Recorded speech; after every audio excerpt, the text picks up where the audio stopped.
Hi, I'm Mina Malik Hussain and you're watching The Coffee Table, and today we have such an interesting show, and I know I always say it, but you know it's always true. We're going to be talking about sports and sports education and the wonderful things that is happening in Pakistan related to sports. Yay! And it's not cricket. Surprise! Joining us today on set is Ushna Sohail, who is a professional tennis player who plays for Pakistan, who has done wonderfully at all these championships that she's played about. She's going to tell us more about that in a bit. And Dr. Sohail Saleem, who is a sports medicine specialist and is the director of medical and sports sciences at the PCB. So a little bit of cricket, but that's okay. Hello. Welcome to the show, both of you. Hello. It's wonderful to have you both here. Oh, nice thank you very much. Yeah, we don't get to do that many sports shows, mostly because I only swim. So I'm like, you know, I should talk about sports, the sports that I know about, but that doesn't mean So Ushna, tell me, let's start at the beginning. So you are a tennis player. So when did you start playing? I started playing when I was about 11, 12 years old. And I think it was not my plan to ever become a tennis player, but maybe I was destined for it because my father's side is basically into tennis and sports.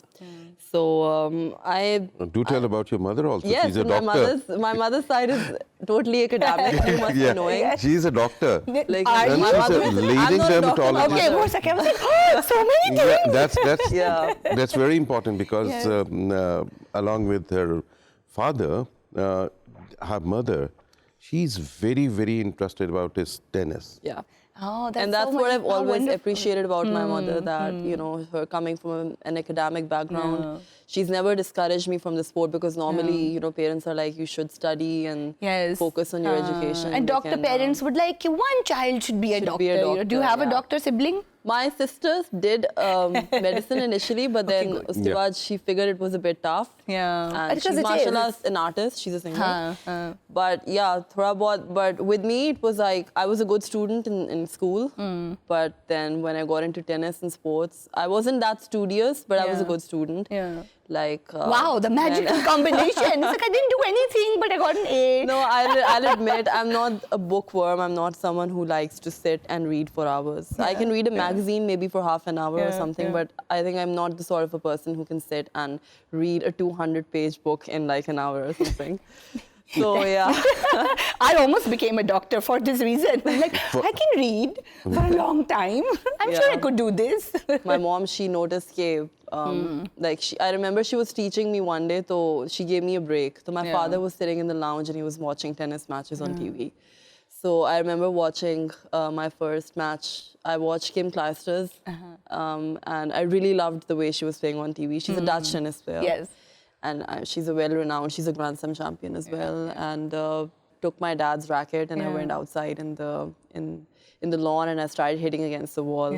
Just like randomly. That seems like something that I could do, and then you just did it. Dr. Saleem, what drew you towards specializing in sports medicine? Okay, that's very important. I played professional cricket myself in England also. Oh, excellent. Yeah, I represented my school, my college, and then represented King Edward Medical College in Punjab University Sports. And then I went on to play for Pakistan universities. I was selected once for Pakistan University, but unfortunately, I couldn't carry on to play first-class cricket because exams, as usual. Yeah, I was exams. You dashed the dreams of so many. Very honestly, during our days, we were not like always thought of becoming professionals. We were just playing for the sake of the game. It was the interest. It was the interest in us, and we were like, okay, we want to play cricket, we want to play cricket. Not for the sake that we would be selected for Pakistan. Yeah, so become celebrities or sort of, you know. Well, I couldn't think of this thing because we were just playing cricket for the fun of cricket. I would not miss my club cricket. I would love that cricket. And then, but peer pressure, parental pressure, you have to be a doctor. So I became a doctor, started in cardiac surgery. Worked for 3.5 years in cardiac surgery. Then one final day, I decided, okay, thank you very much, I'm not doing cardiac surgery. You're like, bas, I've had enough. Yes. And my heart isn't in the cardiac surgery. I didn't thought of this thing before. I couldn't even imagine that I could be in sports medicine, but there was a doctor, physiotherapist, or whoever you would say, in cricket, Dr. Dan Kiesel from Canada. He saw me in one of the matches, and he said somebody in Pakistan. He was working with Pakistan cricket team then. I was just watching the game, and somebody introduced Dan Kiesel to me that he's a doctor. He said, "What you are doing in grounds?"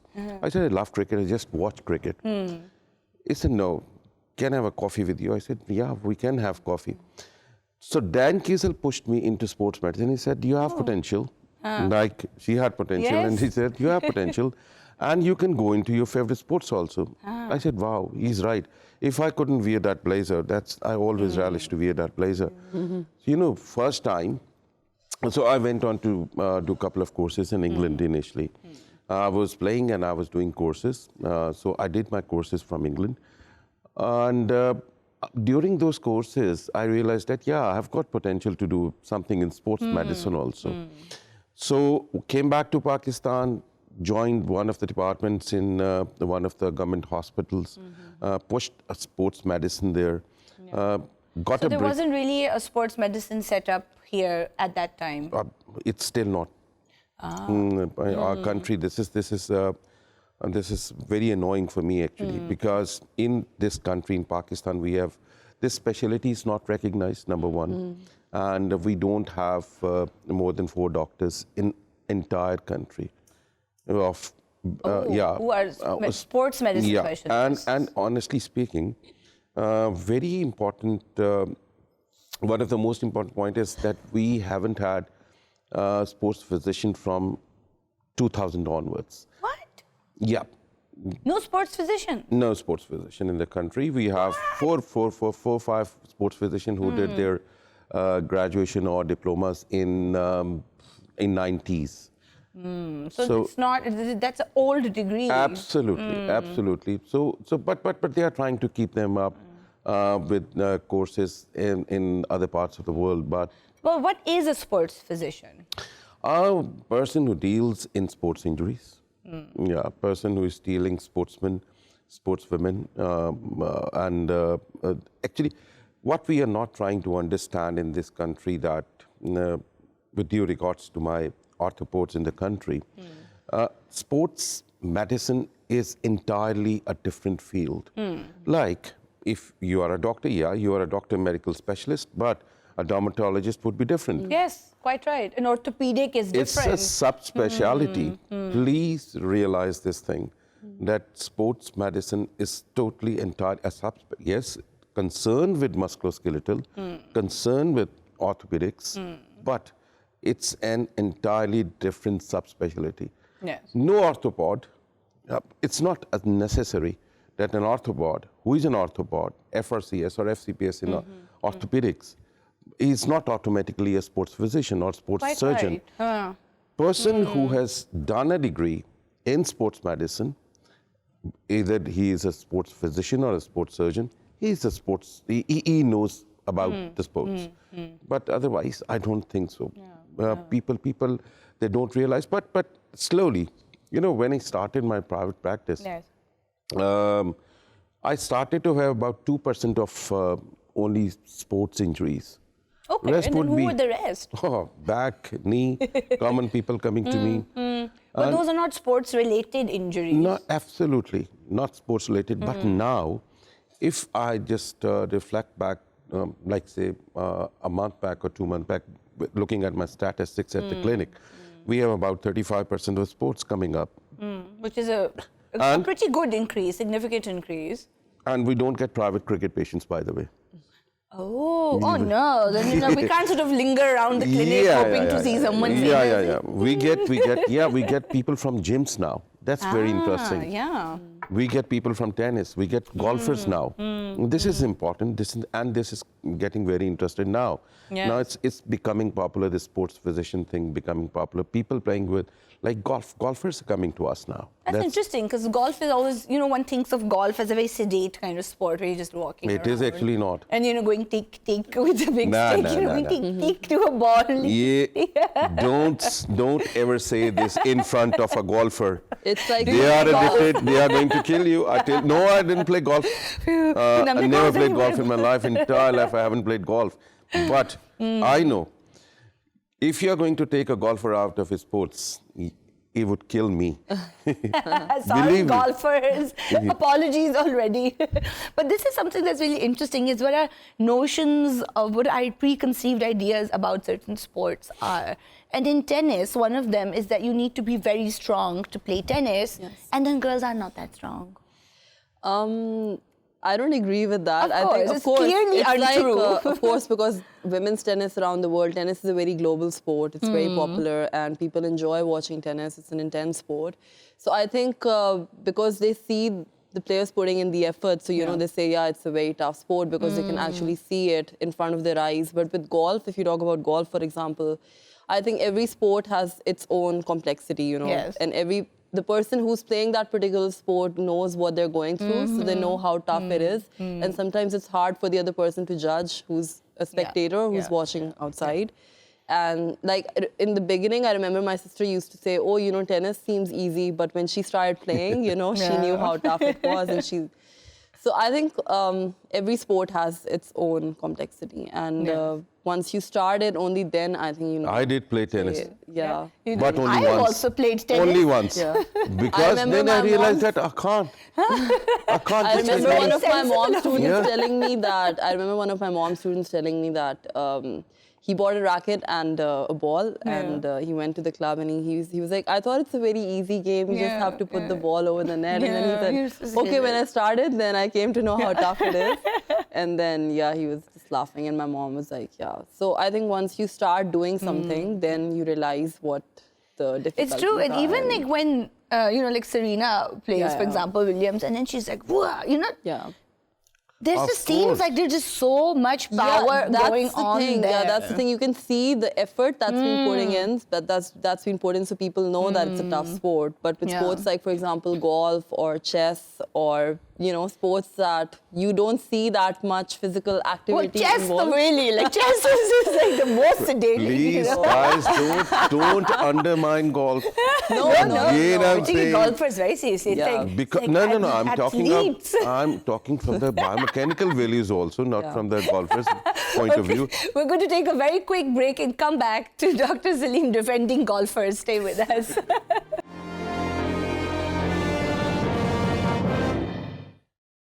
Hi, welcome back to the coffee table. We're talking to Ushna Sohail and Dr. Sohail Saleem about sports, and we're having a lot of fun.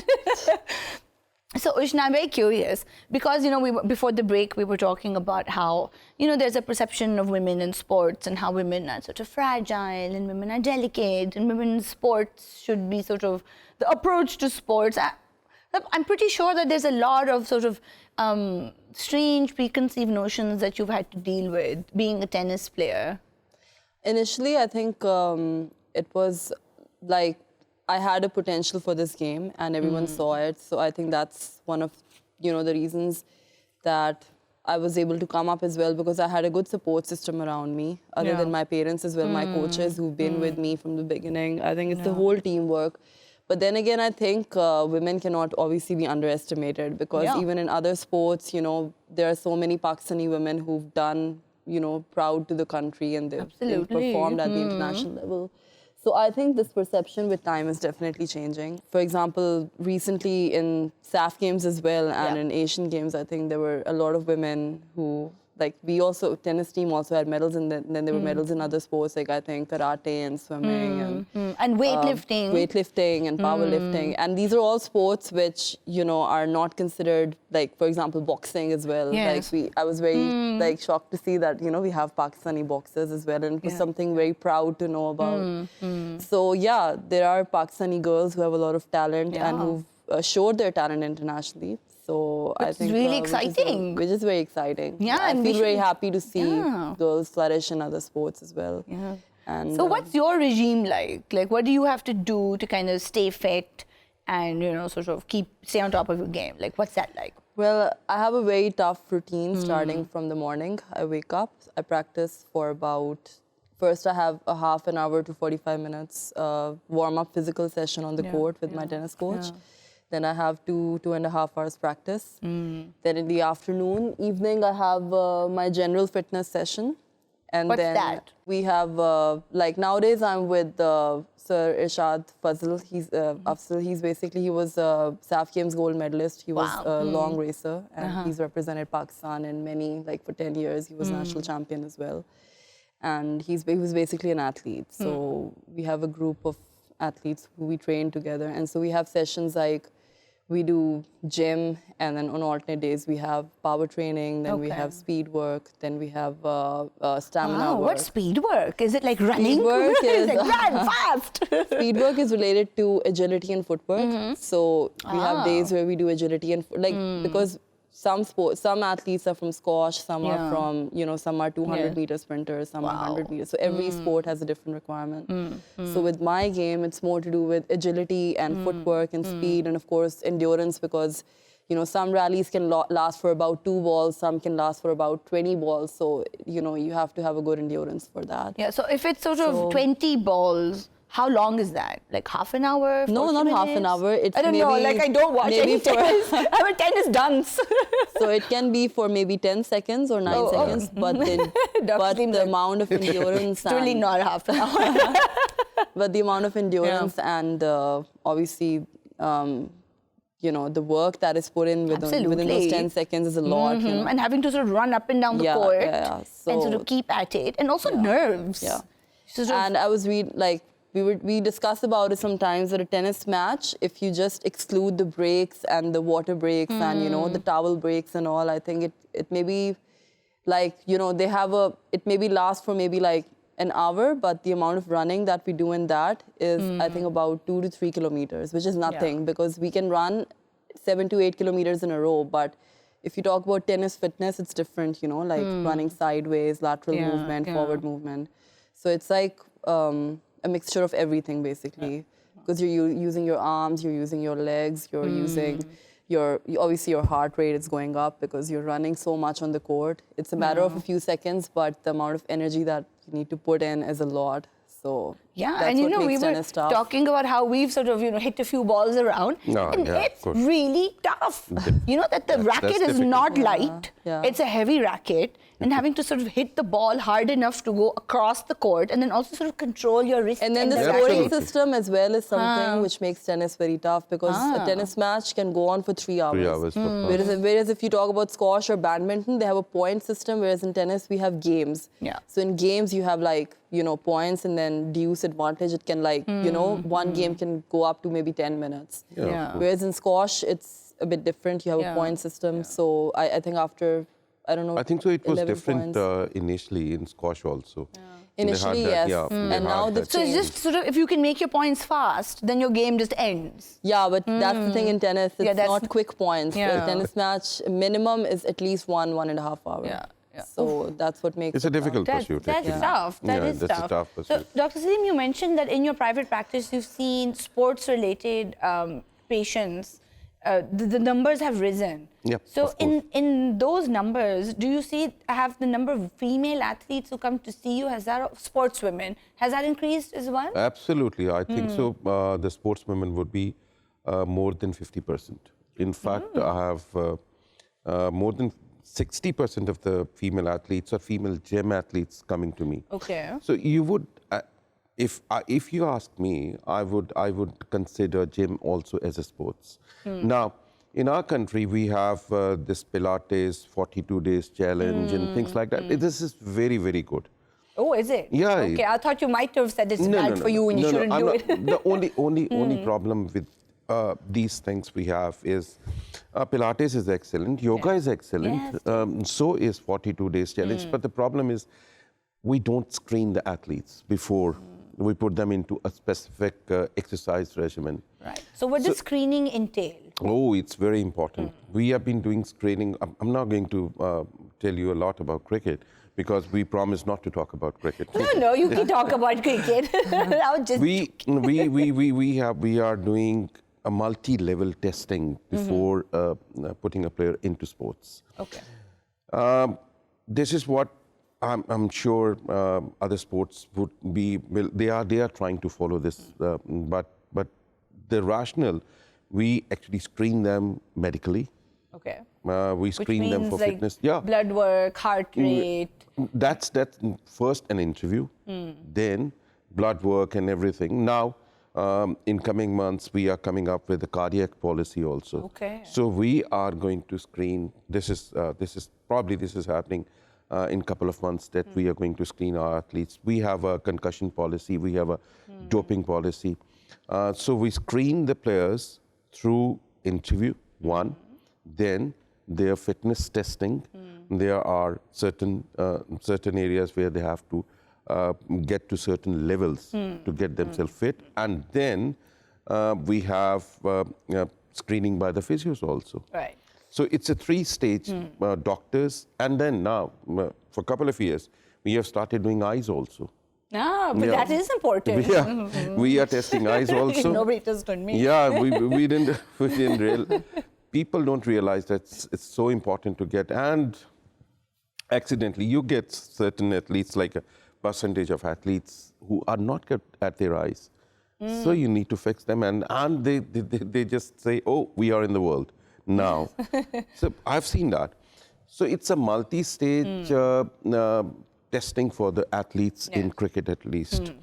This is what we are trying to encourage other people also. And I would definitely love, like tennis, golf even if you're playing amateur golf, there should be someone at the golf course who would be doing a little bit of prerequisite thing with everyone, so that we should have better athletes. Yes. And even if, and you know, with the PCB, that's sort of professional, national level cricket. But even if one were to start going to the gym, for example, and sort of private sport, let's say, as a hobby or recreationally, being screened before that would also be very useful, because we might have underlying conditions we're not aware of. Absolutely. This is exactly what I'm trying to tell. Even the gym guys, they should have a first screening, and we should make this mandatory, because it would be very difficult in our country that if something happens, God forbid, in a gym, it would be very difficult to get the casualty or something out of the gym or something like that. And even just with injuries as well. Like that's where I'm coming from. The next thing is that now, if you have a shorter, smart challenge, fitness challenge, and you are looking at putting athletes or the gym goers from an age of 16 to age of 40 in one group, that is so difficult. Now, recently, I've known a couple of gyms who have started to segregate them into age groups. Okay. And how is that helpful? Very helpful, because if you have a young athlete, 16, you can go about whatever you want to if you have pre-screened them. And with an athlete of 40 years of age, you have to have a different rationale to. So you have to look into these things. And this is this is important. Not only important, this would increase their clientele. Yes, that's true. This would definitely increase their clientele if they start screening athletes. For me, I'm literally a sports person. I just want to see sports everywhere. So it's pity that, as Ushna was talking, I was thinking to myself that, do we have patronage of sports? That's very important. Yeah. Pakistan cricket, it's doing doing everything of its own. Can other sports? Yeah, they are doing this. No, they can't do the pattern. They can't pattern the sports like this. So we have to have some form of patronship coming from the government level. Yes. And, I want to talk about this in a little bit more detail in just sort of 1 second. But Ushna, I've been admiring your blazer. So tell me about it. Ushna is wearing a green Pakistan blazer, which means that she plays for the Pakistan team. This is amazing. And this is the Asian Indoor and Martial Arts Games 2017 in Turkmenistan. And Abhi, in February, you were at the New Zealand, Fed Cup. Fed Cup. What's the Fed Cup? Fed Cup is basically, it's a country representation event for women around the world. Oh, okay, so it's just for women. It's just for women. Just the Davis Cup is like for men. Okay. It's an international, well-renowned event of tennis. It's like a World Cup of tennis. So Fed Cup is like a World Cup for women's tennis. So Pakistan, we beat Singapore, who were the top seeds. And well done. And Pakistan is actually among around 170 nations in the world. Pakistan is currently ranked 52, which is above India as well. in the world currently. So India, and then countries like, I think maybe, if I'm not wrong, I recently, someone gave this information, maybe India, and we're above Philippines as well, I think. And like Philippines played the final of Fed Cup this year again. They lost to New Zealand, but yeah, I think this year our performance was really good, mashallah. We won some really good matches. And yeah. Very good. Well done. We're so very proud of all encouraging. of you. That's great. That's fantastic. And then speaking of patronage, what's the tennis scene like?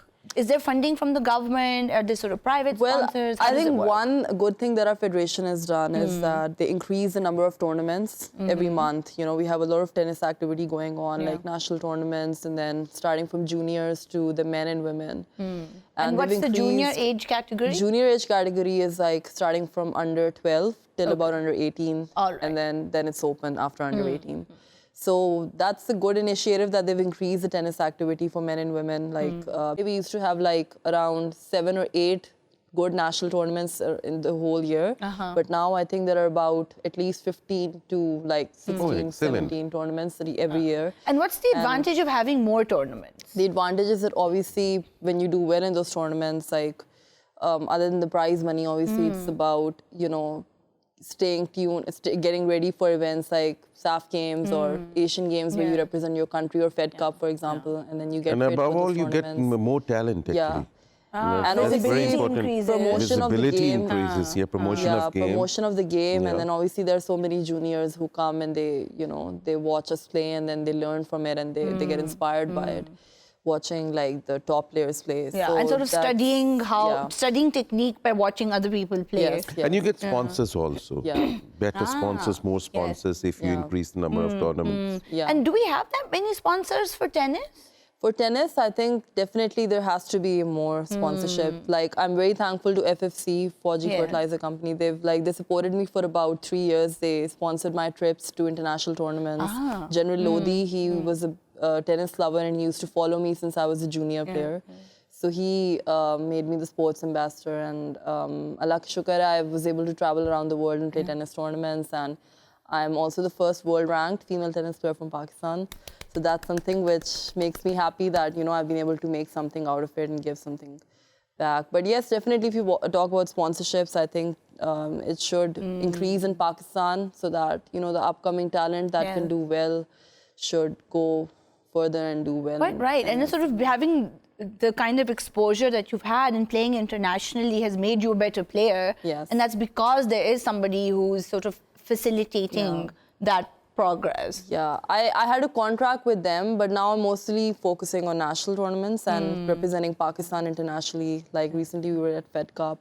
So inshallah in the coming months, Joby, like whatever international events are to come, like Islamic Games or Asian Games, I'll play those inshallah for Pakistan, and I'll try my best to win maximum matches. Yes, we're going to And like of fingers and course, toes crossed yeah. for you. We're going to take a very quick break and come back in 1 second. Stay with us.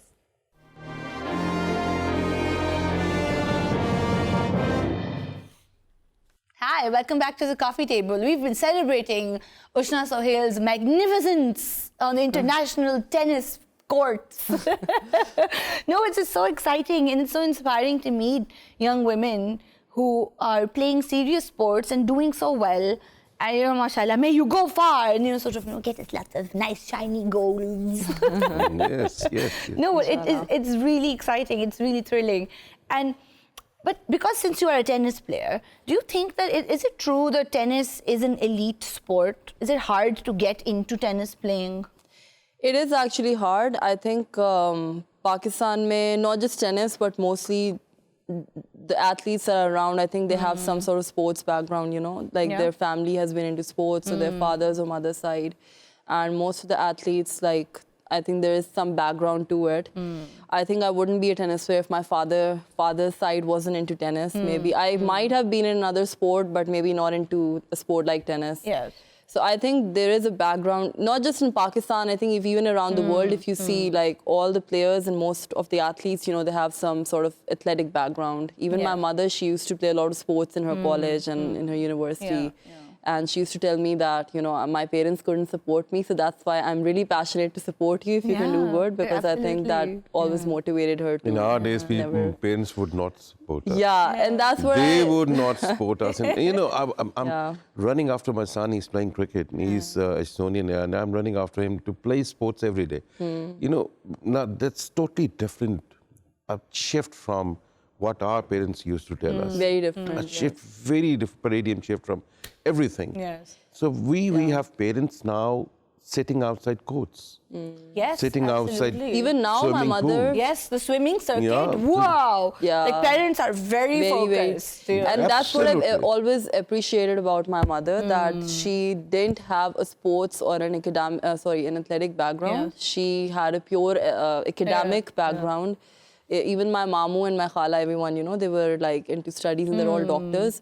But my mother never discouraged me from the sport. And that's what I always appreciate. Even now she comes and she watches my matches with like a lot of interest, and she... And it's a lot of input, having to take your child to a court, to sort of, a lot of parents sit there, having access to coaching. Yeah. So it is tricky sort of to get into tennis specifically, because, when I think of cricket, we have a lot of cricket players who've been, really made it, and very, very talented people who just started out literally playing in the street outside their house. Absolutely. So cricket seems like a less infrastructure dependent sport. Because I think it's a common man sport. It's something you can play on the roads. And you can just sort of get a bat and a ball and a wicket and just play anywhere you like. But I think with sports like tennis or even squash or, hockey, these type of sports, or badminton is also something you can play. But sports like tennis or golf or hockey or squash, they require I think a proper ground and an infrastructure.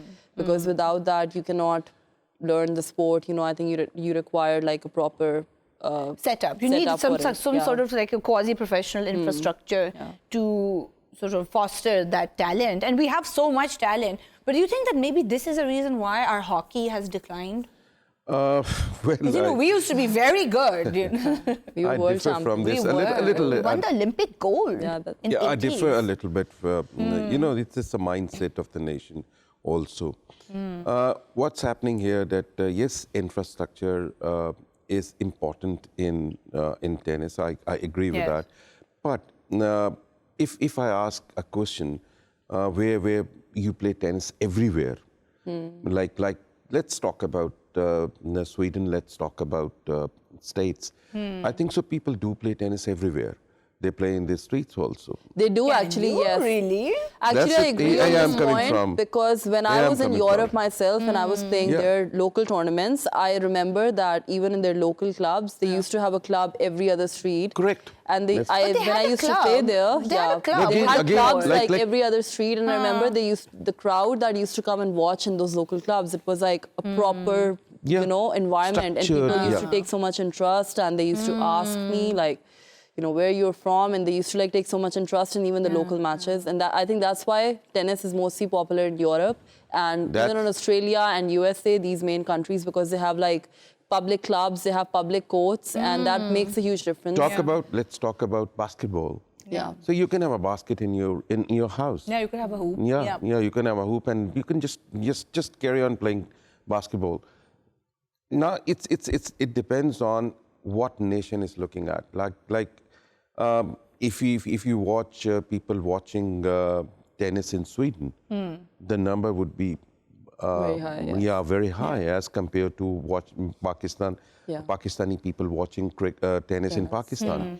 But if you ask in Sweden, do you ever watch cricket? Yes. They would say no. They don't have a but team if you now look at the viewership in Pakistan, India, England, Australia, you would see that they watch cricket regularly, and the number is soaring. And that's what has made this thing very common in Pakistan. Because if even we are playing cricket without crowds in the ground, no doubt I differ with this thing, because when you're sitting in a crowd, you just can see another hero coming up from the crowd. You can't make heroes on the TV screen. You can't. By watching TV, you can't make heroes. Heroes are made from the ground Definitely. when they are in the ground. Yeah. Like, Because I I've think seen people- sports people are also performers. Like, for example, if we play tennis and there's no one to come and watch us, Correct. that's a huge motivational factor. Like with me as well, like when someone watches me play tennis, I think my passion and my motivation to do well. I think that's one of the reasons we perform well in New Zealand as well, because you know the Pakistan embassy people, they took in trust, they came and they watch our matches, and I think that really boosts your confidence as well, and that pushes you to do better when someone is watching. Yeah. Because sports is essentially such a social activity, and it's a really sort of, I think it's one of the most human things that we can do together That's as a exactly collective. where I'm coming from. Now, you have to this is what I think. Sports is a healthy activity. Yes. Remember, it's a healthy activity. So I'm lucky. While even at my clinic, I'm watching, I'm looking at, I'm diagnosing healthy people. Ah, that's true. Yes. So it's where I'm coming from. I'm not looking at coronavirus people. Phew. I'm looking at people who are healthy and who are interested to go back sports the next day. Yes. So this is very, very encouraging for me. You know, we have to actually somehow or other impregnate this thing, sports, into the society. It's fitness for all. Yes. It's not fitness for tennis, it's not fitness for cricket. We have to go for fitness for all. Yes. From an age of 2 years to 90 years. We have to come up with some solution of actually putting fitness into everyone's life. And it's a healthy activity. I'm not asking you to sit and watch TV all day. Except for this show, you should watch Oh this yeah, show. of course. Of course. And, But not all day, just this show. yeah, of course. But yeah.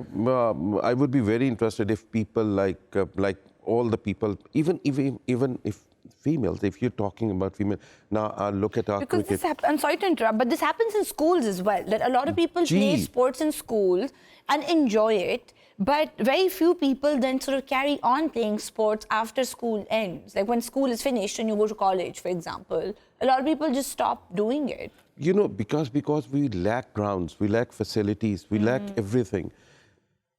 Remember that when we played for school, we had a ground for playing, and we had to play all sports. It's not cricket. We had to play football. I had to play hockey also, and I had to play badminton also.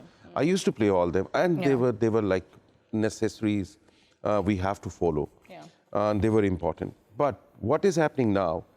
We have schools which don't have even grounds, basic grounds. That's very important. Massive problem. That's a massive problem. You need to have grounds everywhere in the country to produce good sportsmen, sportswomen like her, and more cricketers and other sports also. Yeah, because it's not just cricket, but cricket is It's the just main not thing. cricket, There's just yeah. so much money And I think there. this is what Absolutely. I've been asked so many times, you know, that how my institute supported me. And I'm always grateful to my institutes like Lakas and recently Lahore Grammar University, where I graduated from. And this is what I keep saying in my interviews as well, that I think it's important to introduce sports schools in Pakistan where, you know, athletes are given a chance to keep a balance between their education and their, you know, sports activities. And I think because in our society as well, you know, our parents are very pushy about education and they're concerned that, you know, you should focus on your education first. But I think if there's a sports school where, you know, your your athletics or your games can be prioritized along with your studies, you know, I think there's no other better thing than that. And one more thing, I think sports should not be considered as an extracurricular activity. Yeah, it should be a co-curricular this activity. is exactly where I'm Just like coming from. education, because it is education basically. I think what you, I mean, the type of lifestyle I've lived as a sports person, I think I wouldn't replace it for, you know, reading books, because that type of education, I think it, you know, it helps you to deal with losses and wins. You are putting a lot of families those are off the- because the mothers are always after the children. Please. And you know, it's a valid concern for parents also, because like a sports career is also a limited one in the sense that one can actively play to a certain age, and then after that, you kind of naturally can't keep up because your physical prowess decreases with age, doesn't it? So after that, I'm sure parents are concerned because they when you stop playing sports, or when one retires from sports, then what do you do? That's the thing. I think in Pakistan we have departments that support athletes and players. Yeah. Like I'm with WABDA and I play for them. Like recently national games also I won like 3 gold medals for WABDA. So I think so good at the sports. I mean, the swimming team and you know, WABDA's really sporty. WABDA and Army, I think they're at the top. So I think these type of departments, when they give you a financial security and when they keep you for good, you know, that also boosts your confidence, because obviously there's a certain age till when you can play, but then after that you need the returns as well, you know, what you've invested all your life. And I think these are the type of departments that need to keep more athletes who can perform well, so that they also have a financial security in the future, especially for like the top men and women, you know, who come in this game. And then if we had a sports university, like you said, then they could even go and teach there and coach there. Definitely, and help other athletes grow and bloom. And that's, I remember and in my have a days. mentorship program. Sorry, I remember in my days we had 2% of sportsman quota in education institute, like government college, like FC college, like other colleges, not the professional colleges. I'm sure not the professional colleges, but we don't have that anymore. Why? Why don't have a quota for the sports people? We should have the quota restored in all the, at least in the government colleges, and make it like semi-compulsory with the other private institutions also. That and if we treat sports like a co-curricular and not an extracurricular, like Ushna very rightly said, what are the various benefits of that also? Remember that I'm not talking about only the professional sports like Ushna is in. I'm talking about the amateur sports also. Yes, absolutely. It's a healthy lifestyle. It would keep you healthy. Yeah, it's a healthy lifestyle.